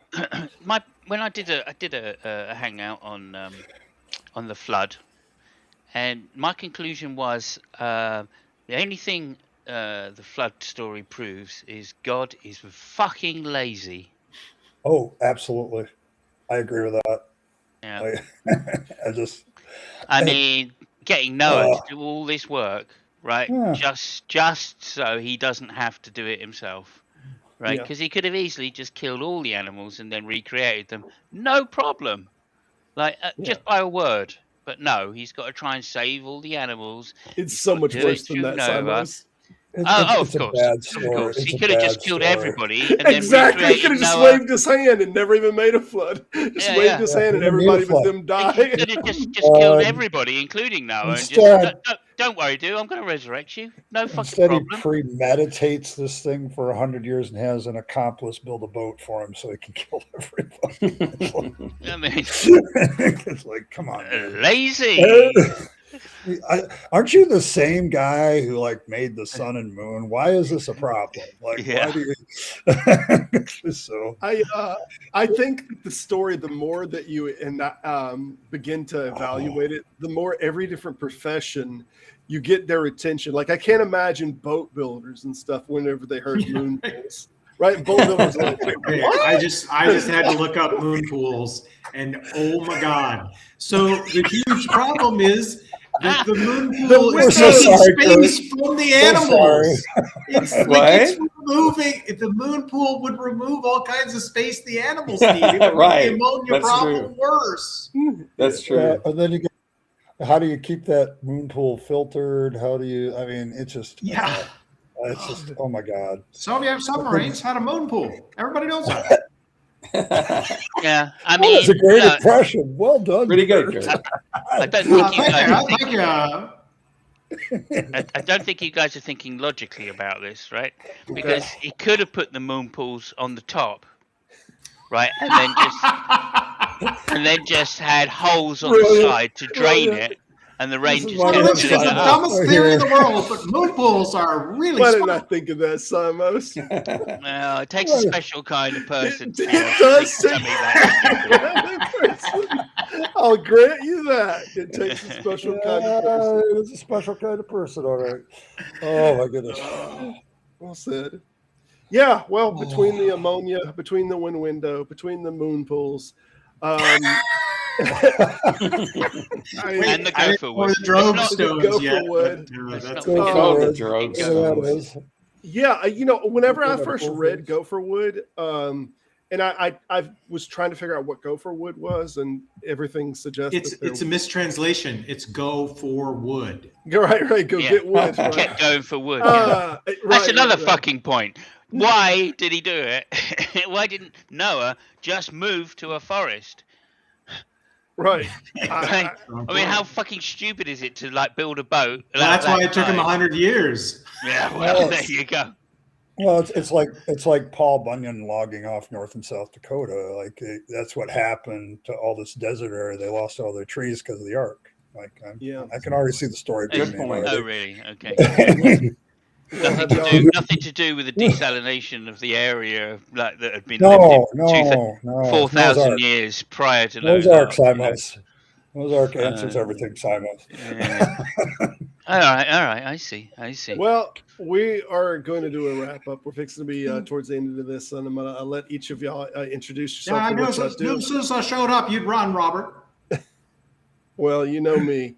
I was told the other day, "Oh, you're tapping out. Oh, you're tapping out." Yeah. I was like, "You're saying that? What are you talking about?" But yeah, so I've definitely had that kind of conversation. That said, though, we'll start with Kurt. I think Kurt, you're primarily found over on Breakfast Tacos, Yeah. Mega Bloodbath. How do you And say I'm it? on Substack. If you want to read my Substack about purpose in the universe, you can go over there and see why there's very, very little likelihood there's any purpose to the universe itself, which is probably a good thing in my opinion, right? I'd hate to have to fucking figure that out. It is a positive. Yeah. Yeah, I've never gotten the purpose thing. Why people think that purpose is better if somebody gave it to them. We give we give purpose to AI, and AI is not made more virtuous by us telling it what the hell to do. But yeah, check him out. He's got a Substack that's great. He's got some great reads in there. I know he's had a lot of conversations with Tavo. If y'all have seen Tavo going around, and he's did a little bit covering some of Tavo's ideals and others. That said, appreciate it, Kurt. If you want to stay tuned, I'll chat with you after it. Take care, man. Ed. Hey, I'm Ed Raby, the Rabbit Atheist. I'm on Monday through Friday at 7 p.m. Eastern Standard. Regular podcast all week long. So keeps me busy, keeps me out of trouble. So sort of, kind of. Kind of. Good. Well, it's good to stay in a little bit of trouble. Everybody's link should be in the description of the video. You can check out regular panelists, so we'll have links there. But I appreciate it, Ed. And if you want to talk to me later, just hold tight. Simos. Indeed. Yeah, I'm at Simos Funk, YouTube at Simos Funk. And I'm doing a show tomorrow night at 9 o'clock UK time. So that's 2 hours before now, Monday. And that will be on the Austrian F1 Grand Prix, which was very exciting this week. And a lot of drama, conflict, and all this kind of stuff. So, yeah, everybody tune in for that. At least come by and show me some love, give me a like and all the rest of it. And I'd appreciate that. That's Simos Funk YouTube. So appreciate it, Simos. Take care, Thank man. you very much. Take care. All right. Have a good one. All right. Well, we'll round it out with you. And you have anything going on? Got any projects going on or anything you want to let people know about? Not really. I mean, I just, I make responses to Kent Hovind. I go on Kent Hovind's show, but for the most part, I've just been dealing with Trump and his minions and just fighting that whole mess. So yeah, that's kind of what I concentrate on. I mostly make shorts on that. Okay. Well, fantastic. Well, that said, I'll go ahead and do the close here, and I appreciate it. Hold tight. I'd love to chat with you for a minute. Appreciate it, man. Y'all check him out. Link is inside of the description of the primary video. Take care. Everyone, thank you for joining. I appreciate it. As I mentioned, next Sunday, we will have on Miss Kelly from Detroit Atheist Queen at the same time, 3 p.m. Central Standard Time. Come and check us out. She will be talking on the subject of humanism and its ethical framework, if this is a good framework to live by. As always, I encourage everyone to remain skeptical and remain